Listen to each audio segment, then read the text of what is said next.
Goeiedag. Gister in die kerk het ons Lukas 18 vers 9 tot 17 gelees en die Here het ons geseën uit daai teksgedeelte uit saam as gemeente en dit is 'n interessante teksgedeelte wat Jesus die gelykenis vertel van die Fariseër en die tollenaar wat opgegaan het na die tempel om te bid en julle kan dit self gaan lees. Die Fariseër praat eintlik met homself voor die Here. Hy sê hoe goed hy is in vergelyking met ander wat nie roof nie en nie egbreek pleeg nie en hy gee sy tiendes.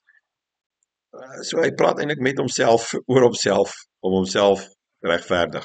En dan die tollenaar wat een kan staan, want die tollenaar is eintlik onrein en die tollenaar is skaam om voor God te verskyn en die tollenaar voel skuldig voor God.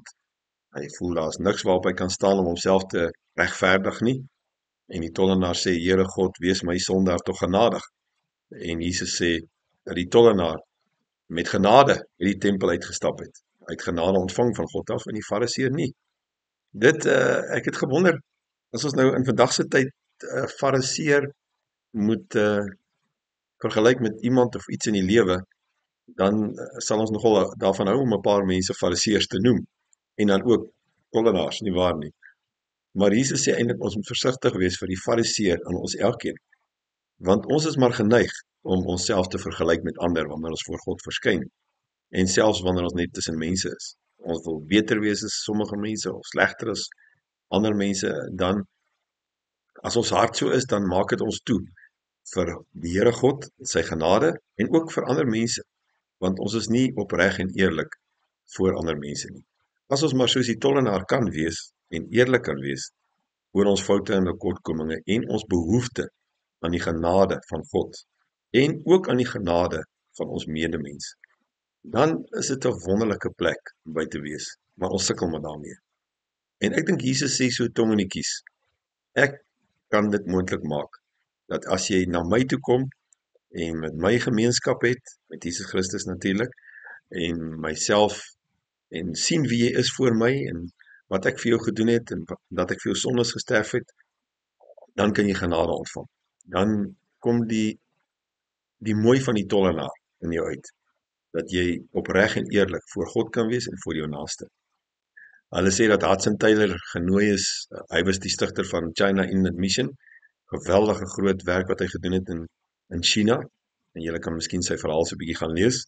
Hy is een keer genooi na Australië, na die kerk daarso, Presbyteriaanse kerk, na hulle synodesitting kan mense dit maar noem, en die moderator het toe vir hom verwelkom, hy het gekom om 'n bietjie te praat oor China Inland Mission, en die moderator van die kerk het vreeslik uitgebrei oor Hudson Taylor en wat hy alles gedoen het en wat hy vermag het ensovoorts.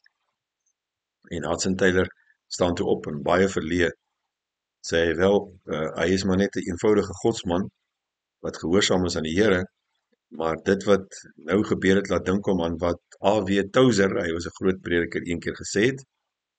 Hy het gesê, Here vergewe tog hierdie man wat my nou bekend gestel het oor al die goed wat hy vir my gesê het. En Here vergewe my ook dat ek daarvan gehou het. Ek dink dit sê nogal baie van ons en ons behoefte aan genade van God af. Ons kan skuif vanaf Fariseër na tollenaar, natuurlik. Die Fariseër in Jesus se gelykenis kan skuif na die plek van die tollenaar toe. Dit vat net 'n oomblik in sy hart om te besef hoeveel genade hy nodig het van God. En genadiglik of verkeerdelik kan die tollenaar ook skuif na 'n Fariseër.